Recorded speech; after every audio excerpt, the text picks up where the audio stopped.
अस्सलामु अलैकुम वरहमतुल्लाहि वबरकातुहू। अल्लाह के नाम से शुरू जो बड़ा मेहरबान और निहायत रहम करने वाला है। हर मुसलमान आतंकवादी नहीं होता, लेकिन हर आतंकवादी मुसलमान क्यों होता है?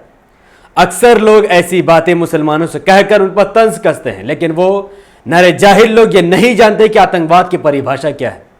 आतंकवाद की परिभाषा उसका मतलब है कि कोई भी शख्स जब किसी इनोसेंट मासूम बेगुनाह लोगों की हत्या कर देता है, हम उसे आतंकवादी कहते हैं, आतंक कहते हैं, आतंकवाद कहते हैं। इस्लाम 1400 साल पहले आया ऐसा लोगों का मानना है, जबकि जब से दुनिया तब से इस्लाम है। फिर भी सपोज टू बी 1400 साल पहले इस्लाम, लेकिन रसूलुल्लाह सल्लल्लाहु अलैहि वसल्लम 1400 साल पहले आया, इस्लाम नहीं। इस्लाम शुरू से है।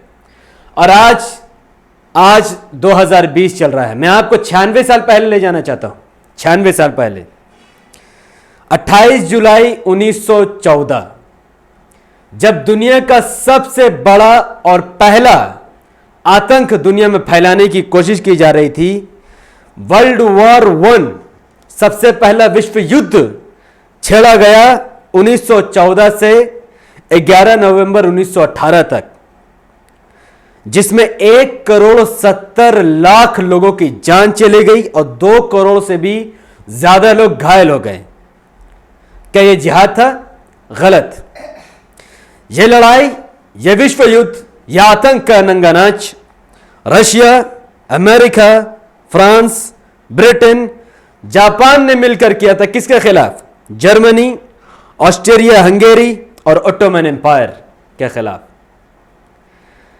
ये 8 कंट्री ने मिलकर एक जंग लड़ी, एक वॉर, एक युद्ध, जो ना कोई धर्म के बुनियाद पर था, ना ही कोई कल्चर के बुनियाद पर, बल्कि सिर्फ और सिर्फ अपनी किंगडम को बढ़ाने के लिए, जमीन हथियाने के लिए यह लड़ाई लड़ी गई थी। इसके बाद वर्ल्ड वॉर 2 होता है। दुनिया का सबसे बड़ा वर्ल्ड वॉर सितंबर 1939 में स्टार्ट होता है और अगस्त 1945 में खत्म हो जाता है।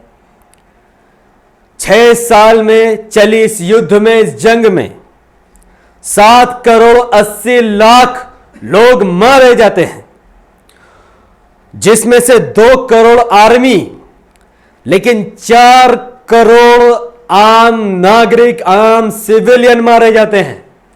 इस वर्ल्ड वॉर 2 में, दूसरा विश्व युद्ध में, दूसरी जंग अजीम में 4 करोड़ मासूम बेगुनाह लोग मारे जाते हैं, जिनका जंग से या ऑस्ट्रेलिया या जर्मनी या जापान, अमेरिका की सरकार से कोई लेन देन नहीं था, लेकिन वो मारे गए। यह दुनिया का सबसे बड़ा आतंक का नंगा नाच खेला गया था वर्ल्ड वॉर 2 में।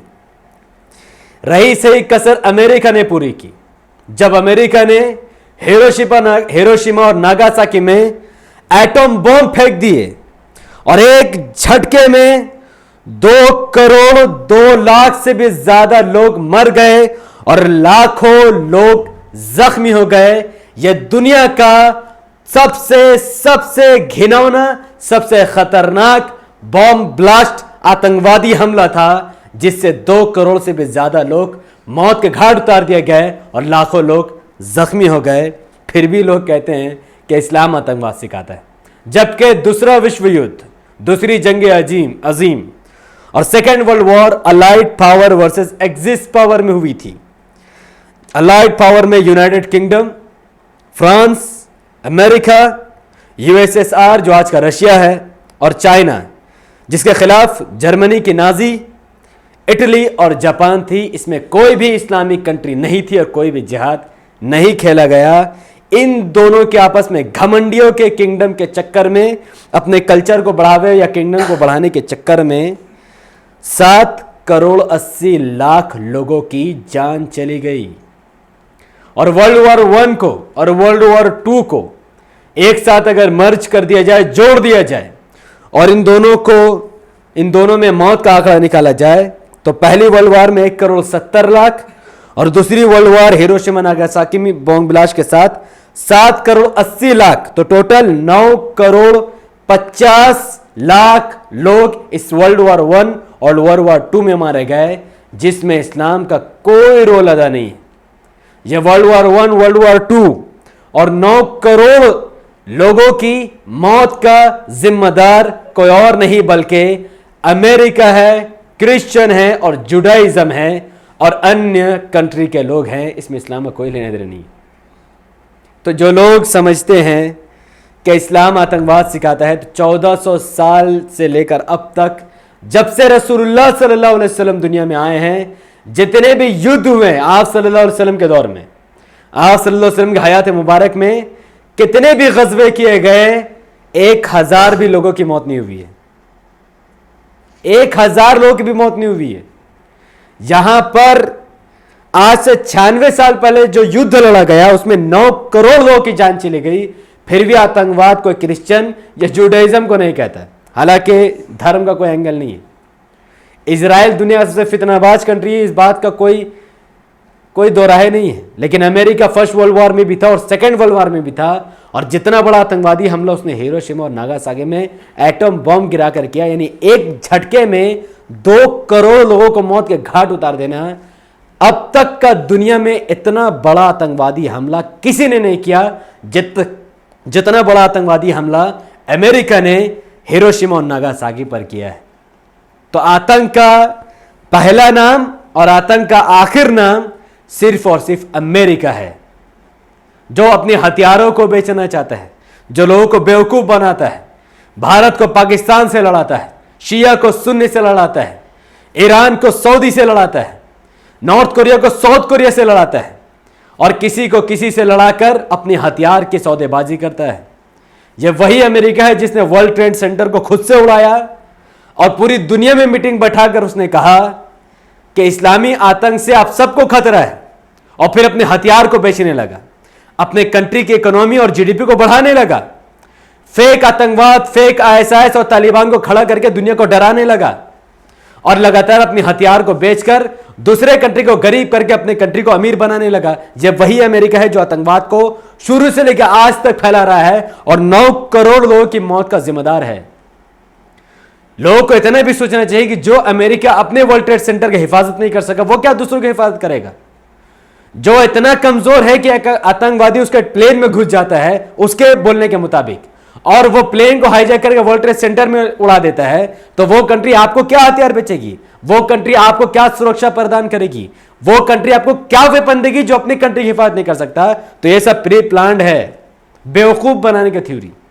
अगर इंडिया पाकिस्तान के साथ मिलकर बिजनेस करने लग जाए, अमेरिका का सामान ना खरीदे, अगर चाइना, इंडिया, पाकिस्तान तीनों मिलकर अमेरिका का बॉयकॉट कर दे, अगर पूरा एशियन कंट्री एक साथ मिलकर वेस्टर्न कंट्री को छोड़ दे, तो अमेरिका बर्बाद हो जाएगा। लेकिन अमेरिका का एक ही उसूल है कि वो अपनी कंट्री को आगे बढ़ाना चाहता है, चाहे वो आतंकवाद के खिलाफ हो या आतंकवाद के साथ हो। तो ये तमाम ढकोसला उसी ने किया है। और याद रहे, यहां तो 9 करोड़ लोगों की मैं बात कर रहा हूं, जब से दुनिया है आज तक, जब तक की हिस्ट्री जमा की गई है, वर्ल्ड वॉर 1 और उससे भी बड़ा वर्ल्ड वॉर 2 जैसा जंग अब तक पूरी दुनिया में कभी भी, कहीं भी, कभी भी नहीं छेड़ी गई थी। जो जंग अमेरिका ने और जर्मनी के दरमियान छेड़ी गई थी, जो जंग फ्रांस और इटली के दरमियान छेड़ी गई थी, जो जंग रशिया, चाइना और जापान के दरमियान छेड़ी हुई थी, इस जंग में मुसलमान का कोई रोल नहीं है। तो मुसलमानों को आतंकवाद कहने का किसी को कोई भी हक नहीं है। आईएसआईएस को खड़ा करने वाला खुद अमेरिका है, तालिबान को भी खड़ा करने वाला खुद अमेरिका है। जब अमेरिका किसी की जमीन को हथियाएगा, किसी को मारेगा, तेल पर नजर रखेगा, अरब कंट्री के कल्चर को बर्बाद करेगा, तो यकीनन वहां के लोग हथियार उठाएंगे। जब रशिया अफगानिस्तान पर हमला करती है तो अमेरिका खुद तालिबान खड़ा करता है ताकि वो रशिया को खत्म करे, फिर तालिबान को आतंकवादी बोल के उससे अटैक करता है ताकि जो हथियार उसने दी वो खत्म हो जाए। मुसलमानों ने कभी भी किसी कंट्री में अटैक नहीं किया है। जितने भी आज तक इंडिया में बॉम्ब ब्लास्ट हुए हैं, चाहे वो ताज होटल में हो, या चाहे वो गोधरा कांड हो, या चाहे अब तक भारत की आज़ादी से लेकर अब तक जितनी बम ब्लास्ट या मर्डर, खून, मास मर्डर, अटैक, बॉम्बिंग, ये बिना सरकार की सहमति का हो ही नहीं सकता है। सरकार ना चाहे या कोई लीडर ना चाहे तो एक चिड़िया भी पंख नहीं मार सकता भारत में। लेकिन सरकार गिरानी हो तो आतंक फैला दो, सरकार बचानी हो तो आतंक फैला दो, सरकार पर सवाल खड़ी करने हो तो ब्लास्ट करवा दो, सरकार को बचाना हो तो पुलवामा करवा दो।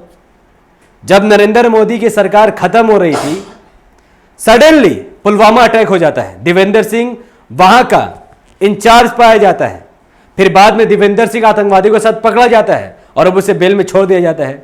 तो साफ दिख रहा ना कि पुलवामा अटैक किसने करवाया? देवेंद्र सिंह सरकार का खास आदमी, जो 2 आतंकवादी को दिल्ली लेकर जा रहा था, तब जब दिल्ली में शाहीन बाग में हजारों मुस्लिम महिलाएं और मर्द बैठे हुए थे वहां पर आतंक फैलाने के लिए, ताकि यह पता चल सके कि वहां पर आतंक बनाने के लिए शाहीन बाग लगाया गया है। लेकिन अल्लाह के करम से यह मंसूबा उनका मनसूख हो गया, खत्म हो गया, लोग रंगे हाथ पकड़े गए। कई सारे आज भी ईमानदार इंडियन सोल्जर है जिन लोगों ने उनको रंगे हाथ पकड़ा। तो आतंक का दूसरा नाम भगवाधारी आतंकवाद और पहला नाम अमेरिका है, यहूदी है, क्रिश्चियन है, ना कि मुसलमान है। इंशाअल्लाह नेक्स्ट वीडियो गज़वा हिंद पर होगी इंशाअल्लाह। और साफ प्रूफ है कि हर मुसलमान आतंकवादी नहीं होता है और हर आतंकवादी भी मुसलमान नहीं होता है, लेकिन हर आतंक के पीछे अमेरिका है और अमेरिका हर बार आतंक के साथ पकड़ा जाता है, लेकिन कोई उसके बारे में सवाल नहीं करता क्योंकि सब अमेरिका की चाटुकारिता में लग जाते हैं। भारत को खुद को सक्षम समझना चाहिए, उसे अमेरिका का आसपास नहीं भटकना चाहिए, क्योंकि अमेरिका अगर किसी के पीछे पड़े तो उसको बर्बाद कर देता है और जब उसे किसी को लूटना हो तो दोस्त बना के उसको अंदर ही अंदर खोखला कर देता है। यही अमेरिका का इतिहास है। बहुत बहुत शुक्रिया। अस्सलाम वालेकुम रहमतुल्लाहि व बरकातहू। अल्लाह के सलामती रहमत बरकात आप तमाम भाई और बहनों पर हो। मैं अल्लाह भी पीस अपॉन अस।